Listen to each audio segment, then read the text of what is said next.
2600 աշխատակից, Խոհարարական արվեստի և հյուրընկալության ակադեմիայի 2500 շրջանավարտ, 27 բիզնես ուղղություն, 18 ռեստորան, 13 հայեցակարգով, 2 գյուղատնտեսական համալիր, որոնցից մեկն ամենամեծն է Հայաստանում և եզակի իր սերմից սեղան հայեցակարգով։ Այսպես է Երեմյան ընկերությունների խումբն ամփոփում անցած 20 տարին ու 2026-ին մեկնարկում հոբելյանականը։ Այս տարի է ընկերությունը տոնելու իր 20-ամյակը, որի ընթացքում հիմնադրման օրից հասցրել է ծավալել մասշտաբային գործունեություն հյուրընկալության, գյուղատնտեսության և մասնագիտական կրթության ոլորտներում։ Կանգնած լինելով Հայաստանում հյուրընկալության ոլորտի ակունքներում, Երեմյան ընկերությունների խմբի առաջնային նպատակները շատ հստակ են եղել՝ վերհանել ազգային խոհանոցը, ներկայացնել հայկական մշակույթը, նպաստել զբոսաշրջության զարգացմանը, դիրքավորել Հայաստանն աշխարհի գաստրոքարտեզում և աջակցել տնտեսության առաջընթացին։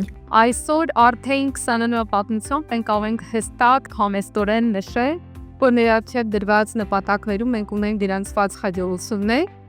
և դրա մասին է վկայում այն փաստը, որ այսօր մենք երկրում ունենք բավականին զարգացած հյուրընկալության ոլորտ։ Երեմյան ընկերությունների խումբը հյուրընկալության ոլորտում ներկայանում է հայկական, տարածաշրջանային, եվրոպական, իտալական, ճապոնական բարձր հեղինակային խոհանոցներով, սթեյքհաուսով և արագ սննդի ցանցով, ինչպես նաև առաքման, քեյթրինգային և ճաշարանային նախագծերով։ Հյուրընկալության ոլորտից էլ ընկերությունն ընդլայնվել է 2019 թվականին սպասարկման ոլորտի զարգացման համար հիմնել Խոհարարական արվեստի և հյուրընկալության ակադեմիա, ապա մուտք գործել գյուղատնտեսություն, ստեղծել 2 ֆերմա և փոքրիկ կաթի գործարան, սեփական ռեստորաններում կաթնամթերքի պահանջարկի սպասարկման համար։ Մեկ տարի անց 2020 թվականի համաճարակը փոխել է ընկերության պլանները՝ ստիպել շուկամուտք գործել։ 20 թվականի երբ որ COVID-ը սկսվեց, ռեստորանները փակվեցին և մենք ունենք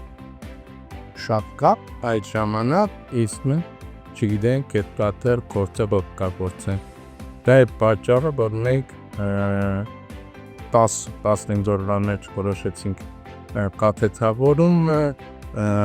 տարաները և մուտք գործեցինք շուկա։ Երեմյան ընկերությունների խմբի հիմնադիր և գլխավոր տնօրեն Դավիթ Երեմյանը պատմում է. կաթնամթերքի ինքնարժեքը բավականին բարձր էր, մտավախություն կար, որ չի վաճառվի, սակայն այն գնահատվեց սպառողների կողմից և մինչև օրս շարունակում է մնալ շուկայի առաջատարներից մեկը եզակի սերմից սեղան հայեցակարգով։ Այն նշանակում է, որ սերմը սեփական դաշտերում ցանելուց, բարձր սննդային արժեքներով կերը ստանալուց մինչև ժամանակակից խելացի ֆերմայում կենդանիների խնամք, կերակրում փակ շղթայով կթի իրականացում, փոխադրում գործարան, շշալցում և առաքում վաճառակետեր իրականացվում և վերահսկվում է ընկերության կողմից։ Ինչի գնացինք սերմից սեղան, որտեղ մենք պետք է ունենանք որակյալ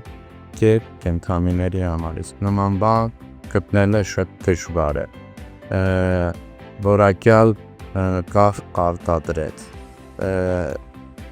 որակյալ կաթնամթերք արտադրել և այդ շղթայում մենք հասկացանք, որ անելիքներ ունենք, ումներ համար իրականում շատ մեծ մարտահրավեր էր դա։ Մարտահրավեր էր, բայց նշում են, ստացված արդյունքն ու հանրության գնահատականը հաճախ ստիպում են մոռանալ դժվարությունները և անել ավելին նորարար, պատասխանատու և սիրված ընկերությունների խումբը պահելու և զարգացնելու համար։ Անի Էվինյան, Նարեկ Բարսեղյան, Թերթեյեմ։